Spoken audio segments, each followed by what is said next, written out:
जय राम जय जय राम, श्री राम जय राम जय जय राम, श्री राम जय राम जय जय राम।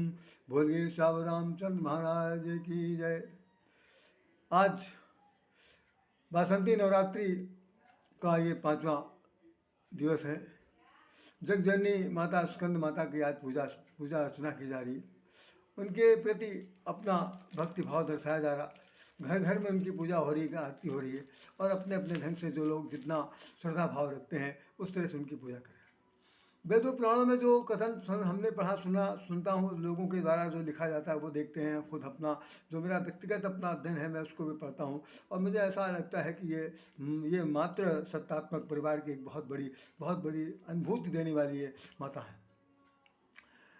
इनके 4 हाथ हैं, और उन चारों हाथों में 2 में पुष्प हैं और 2 वो वरदान के लिए हैं। इनकी गोद में इनके सुपुत्र विराजमान हैं जिनका नाम कार्तिकेय महाराज है। स्कंद माता कहलाती हैं। स्कंद इनके पुत्र का ही नाम था, जिनको कि प्रावची नाम के रूप में कार्तिकेय कहा गया। रामचरितमानस में इसका उदाहरण मिलता है कि सती के मरने के बाद जब पार्वती जी ने उनके यहाँ जन्म हिमांचल के घर में जन्म लिया था, तो उस समय की स्थिति जो बताया जा रहा है कि एक समय ऐसा आया था कि तारक नाम का एक असुर था जिसने पूरी धरती पर तहलका मचा रखा था। नाम ही है कि नाम तो है उसको तारक, तारने वाला, लेकिन वो बिल्कुल बहुत मारक था और संसार में बहुत बड़ी विचित्रता स्थिति पैदा करती थी कि जन जन के नाक में दम कर दिया था। और उसकी स्थिति को देखते हुए ब्रह्मा विष्णु महेश सब लोग बहुत ही सोच में पड़ गए थे, इसका कैसे हनन हो सकता। तो ये लिखा हुआ है कि शंभु शुक्र सुत, शंभु के शुक्र से, शंभु के वीर से इस जो पुत्र उत्पन्न होगा उसके द्वारा उसका नाश किया जाएगा। तो भाई भगवान शंकर बैराग ले चुके थे, सती का मरण हो चुका था। सती ने अपने राजा दक्ष के घर में, अपने पिता के घर में जाकर के प्राण त्याग दिए थे, और ऐसी स्थिति में भगवान शंकर को मनाना बड़ा मुश्किल काम था।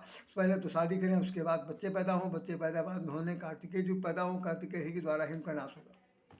ये कहानी है रामचरितमानस में बिल्कुल बाकायदा लिखा हुआ है कि उस कहानी के आधार पर भगवान शंकर का विवाह कराया गया। नहीं चाहते थे, ज़बरदस्ती कराया गया। यहाँ तक कि ब्रह्मा ने आया समझाया, सारे देवता आए समझाए, फिर भगवान रामचंद्र जी आए, उन्होंने भी कहा। तो भगवान शंकर ने कहा कि देखिए आप हमारे स्वामी हैं, और आप हमारे स्वामी हैं, आप जो कहेंगे उसको आपका कहना मैं टाल नहीं सकता हूँ। भगवान बहुत ही चतुर्चातकी है। उन्होंने तुरंत कह दिया, अच्छा भाई मैं आपका स्वामी हूँ। नहीं भाई, मैं तो आपका सेवक भी हूँ, मैं आपका स्वामी भी हूँ। अगर मैं सेवक हूँ तो आपसे विनती करता हूँ, और अगर मैं स्वामी हूँ तो मेरा आदेश पालन कीजिए। शंकर भगवान ने कहा कि आपका आदेश क्या है? कह रहे बस शादी कर लीजिए। सारे देवता देखना चाहते हैं आपकी शादी, तो कह रहे शादी करना तो बड़ा मुश्किल काम है, लेकिन अब आपकी बात टाल नहीं सकते, चलिए मैं शादी करूँगा। शादी उनकी हुई। उसमें लिखा है कि ये शादी होकर विवाह होकर के, भाई विवाह का प्रसंग तो यहाँ सुनाया नहीं जा सकता क्योंकि हमें कथा तो प्रसंग उस पर का नहीं है। तो उसमें ये बात लिखी हुई है कि कैलाश पर्वत पर भोग विलास करते हुए, श्रृंगार रस का अपान करते हुए, गोस्वामी जी ने लिखा है कि वो गुरप्रीत मात महेश हमारे माता पिता हैं, उनके श्रृंगार का वर्णन नहीं किया जा सकता। अगर कोई करेगा भी तो बड़ा भारी अपराध होगा। तो हम लोग सब बच्चे हैं, अपने माता पिता के श्रृंगार के बारे में कुछ भी कहना सबसे बड़ा घोर अपराध होगा। ये मानस का कथन है, और निश्चित रूप से मानस का कथन हमारा आपका भी कथन है, समझना भी चाहिए। तो उन्होंने अपना भोग विलास किया, सब अपने गणन सहित गणों के साथ रह करके ऐसो आराम करते रहे। और फिर तब जन्मो 60 बदन कुमारा, ये वाक्य लिखा, तब जन्मो 60 बदन कुमारा, तारक असुर समर्थ ही मारा। कि तारक असुर नाम का जो था राक्षस, उसको उन्होंने मारा। तो तारक असुर को मारने के लिए कार्तिकेय का जन्म हुआ, और कार्तिकेय जो गोद में बैठे हुए हैं, माँ पार्वती के गोद में बैठे हैं। तो माँ पार्वती का नाम, माँ पार्वती के नाम से न जान करके पूरे विश्व में ये सर्वविख्यात हो गया कि वो स्कंद माता है। स्कंद उनके पुत्र का नाम है, स्कंद उनके कार्तिकेय का नाम है, उनके साथ है। अब हम इस छोटे से प्रसंग के बीच में जो मुख्य तत्व है वो आपको बताना चाहते हैं, क्योंकि ज़्यादा समय हम आपको नहीं लेंगे। इसमें खासतौर से जो ममत्व है धरती पर, संसार में अगर कोई देखा जाए तो माँ की ममता के बाद संसार में कोई ममता है ही नहीं। जितने भी लोग हैं इस धरती पर, जितने भी लोग हैं, जितने भी रिलेशन हैं, जितने भी संबंध हैं, जितने भी मान्यता प्राप्त संबंध हैं, उन सभी संबंधों में सर्वोच्च स्थान अगर किसी का है तो माँ के दुलार का है, माँ के पार पार क्या है, माँ के वात्सल रस का है, माँ के ममत्व का है। यहाँ तक कि माँ के ममत्व के बारे में तो यहाँ तक कि कहा गया है कि गोस्वामी ने लिखा है कि ममता तिमिर तरुण अंधियारी, कि माँ की ममता या जनता जनार्दन की ममता, तो इस वक्त तो माँ की बात कर रहा हूँ तो इसलिए कह दे रहा हूँ, लेकिन ममता के लिए कहा गया कि वो तिमिर अंधियारी, कि घनघोर अंधकार की रात्रि जैसी होती है जिसमें कुछ नहीं दिखाई पड़ता, कुछ नहीं दिखाई पड़ता, वैसा अंधेरा होता है माँ की ममता। मतलब माँ के अंदर ममता की घनघोर अंधता होती है, वो अपने बच्चे के सिवा किसी को नहीं देख सकती। इसका एक बहुत बड़ा उदाहरण हमने पशु के रूप में सुना है कि कभी बंदर का बच्चा अगर कभी किसी प्रकार से दुर्भाग्य से मर जाता है, कुछ हो जाता है, तो वो बंदरियाँ उसको तब तक अपने साथ चिपटाए रहती है चाहे वो गिर नहीं सकता, क्योंकि चांद निकल गई तब तो छोड़ सकता, लेकिन वो उसको इस तरह से निकाल के चलती है कि जब तक उसके अंदर से स्वांद नहीं आने लगती, जब तक उसके अंदर से कट के गिरने की स्थिति नहीं आती, तब तक वो बंदरिया जो है उसे छोड़ती नहीं।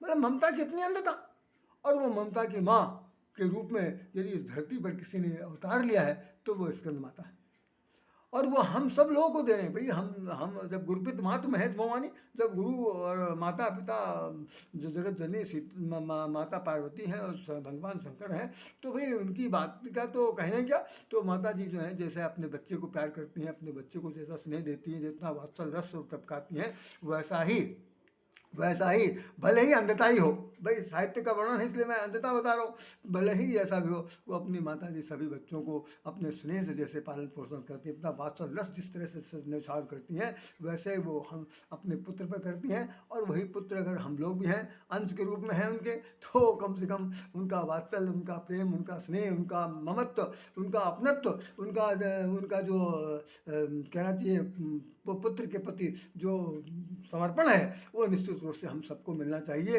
यही सबसे बड़ी इस बात की अनूठा सत्य कथन है। बाकी तो पूजा पाठ जैसा होता है, जैसे ब्राह्मण कहते हैं, जैसा वेद पुराण कहते हैं, जैसा दुर्गा सप्तमी में लिखा हुआ, वो तो सब जैसा जिसको चाहो करो, सबको करना चाहिए। लेकिन हम सबसे ज़्यादा बताना चाहते हैं, अगर किसी से कुछ मांगना है तो आज की रात में माता स्कंद माता से कहना है कि भाई जैसे आपने अपने कार्तिकेय के सिर पर हाथ रखा है, जैसे माँ अपने पुत्र कार्तिकेय के सिर पर हाथ रखकर उनको अपना ममत्व लुटाया, ठीक उसी प्रकार से ये चरणोदास राधेश्याम जैसा अनेक पुतले जो सजीव हैं आपके चरणों में गिर कर अगर आशीर्वाद मांगते हैं, तो माँ अपना ममत्व लुटाना कभी न भूलिएगा। मैं आपके चरणों में सिर झुकाता हूँ, आप हमारी माँ हैं, आपसे बढ़कर संसार में कोई नहीं है।